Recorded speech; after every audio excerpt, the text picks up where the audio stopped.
The subject matter of this presentation is in areas that I must admit that I've had some concern about my own ability to write and speak about these things. There's more doubt in me as I prepared to write about this and to speak about this than I really like to admit to. I have written books about banishing doubt, about having faith, about having confidence in yourself, and so on. And it seems to me that you get to a point in your life where all that you've done up until this point is sort of preliminary to something grander and something greater, and you're almost afraid of what that thing might be. And I don't think it matters what age you are. I think there comes a moment when you recognize in yourself that now I've got to take a leap. I've been safe. I've been in territory that I'm familiar with and that is easy for me. And now I want to take that leap of faith, but I don't know if I can do it. I always like the metaphor of standing on a cliff, and down below is an abyss, and this abyss is endless. And I think of our lives as like we're standing there, and we know that this is all unknown territory. And it's like we jump, perhaps, but when we jump, there's like a rock that goes with us, and we hang on to this rock. And we're grabbing it and holding on to it, and we're falling, and we're being carried someplace that we're not quite sure where we're headed, which is sort of what our life is like. And we just hang on to this thing, this rock, whatever it might be, our reality, if you will, or our past, and we cling to it, and we cling to it, and we cling to it so strongly because we're afraid if we let go, who knows what could happen. And then there comes a moment or a time when you realize this thing isn't doing you any good. This thing that is your past, this thing that is all your teachings, this thing is that you're so familiar with that you don't want to let go of it, but you're not quite sure why you're hanging on to it. And then there comes a moment when you realize, hey, I can let go of this thing, and it doesn't really change anything. That's sort of the way I feel about entering into this whole territory of being able to manifest. And when I talk about manifesting, I'm really talking about the ability to take what it is that we think about, that's in the world of our thoughts, and to be able to have the power to bring that into the world of our daily experience called the physical world, whatever that might be. Now, when I started thinking about, after I had completed Real Magic and Your Sacred Self and all of the programs that are around those themes, a lot of people would write to me who had listened to these programs, who had read my books, and would say, what's the next step for you? You know, what can you do after this? I can't imagine that you could write anything any more than this, I've heard people tell me, or you could say any more. And always at the back of my mind was this idea that there is something missing in all of the literature that really doesn't deal efficiently and effectively with this ability to attract to us and to have show up for us in our lives what it is that we would like.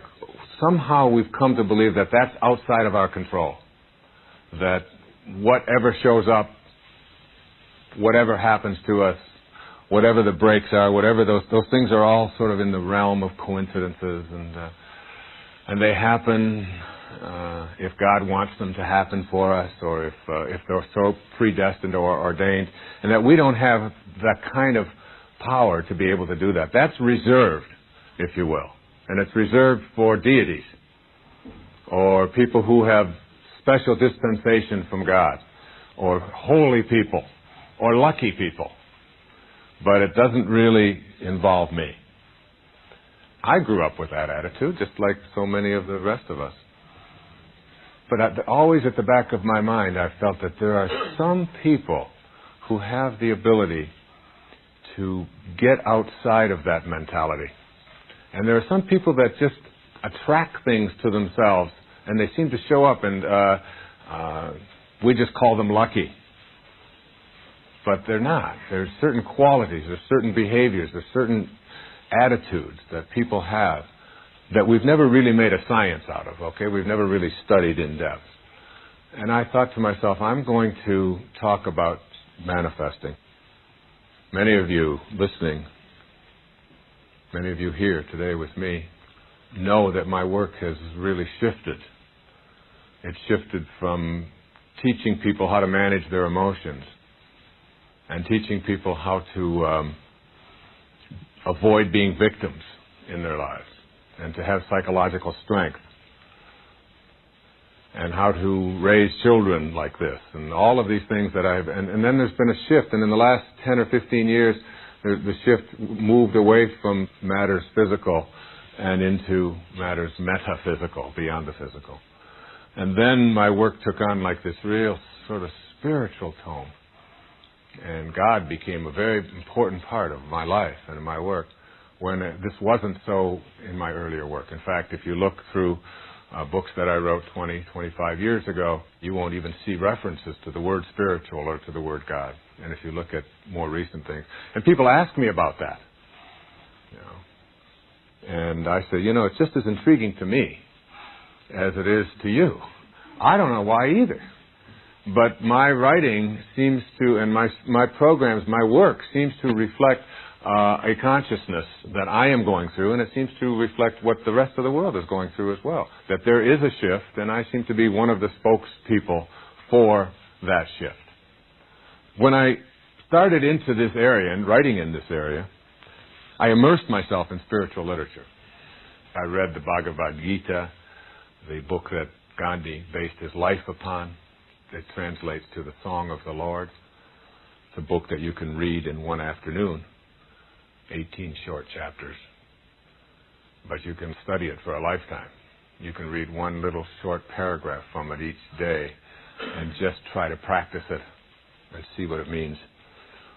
And I studied that almost every day, and even working guides to the Gita. And I immersed myself in A Course in Miracles, which is a whole collection of writings that a lot of people aren't sure about what the origins are, and there's discussions about who did it, and is it really the work of Jesus Christ, and is it channeled work, and so on. But whatever it is, and whatever its origins, what I know is if the world were living by the principles that are in there, we could really solve virtually all of the problems that we face as a people. And it's really a whole text on how to create miracles and how to live at a loving, higher place in our lives. And I also immersed myself in Madame Blavatsky's work. And she wrote a book back in the 19th century called The Secret Doctrine. And in The Secret Doctrine, she made some predictions. And Madame Blavatsky was one of the people, she was the founder of the Theosophist movement and was very, very influential. Had met Gandhi herself when he was a very young man, influenced people like William Butler Yeats and Jack London and many of the novelists and so on. A woman from Russia who traveled all over the world and lived in India for a long time. And she wrote this fabulous collection of metaphysical works about what is possible for humanity. And one of the things that she predicted is that in the last quarter of the millennium, the last 25 years of the millennium, and into the year 2011, there would be ushered in an enormous spiritual revolution. And this revolution would transcend anything we had ever known before about revolutions, like the agricultural revolution and the industrial revolution, when the whole shift took place away from agriculture and towards industry, and then the technological and even the information revolution that we've seen in the last few years. And she said when the spiritual revolution is ushered in, it will transcend all of the previous revolutions.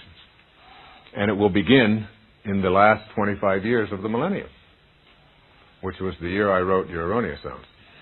And she also said that the people who will be the leaders of this revolution will not be the people in power. And if you look at the changes that have taken place on the planet in the last 20 years or so, since the beginning of the last 25 years of the millennium, those changes are really astronomical. I mean, we've almost become blasé about them. But I mean, the fall of Berlin Wall and the dismantling of apartheid and the dismantling of communism and the dictatorships that have been overthrown, and even the fact that you can't smoke on airplanes anymore. I mean, these are monumental changes and shifts that have taken place. And really the result of not so much people in power saying, let's not do this anymore, this isn't a nice way to treat people, but because of what Victor Hugo said in Les Miserables, there's nothing more powerful than an idea whose time has come. And when Madame Blavatsky talked about who the leaders of the spiritual revolution would be, she said that these leaders will be ordinary people, regular, everyday folks, school teachers, musicians, artists, cab drivers, regular folks. And these people will speak out with a voice, and this voice will be heard, and then the bureaucracies will fall in line and begin to reflect what it is that this consciousness is instituting in our people.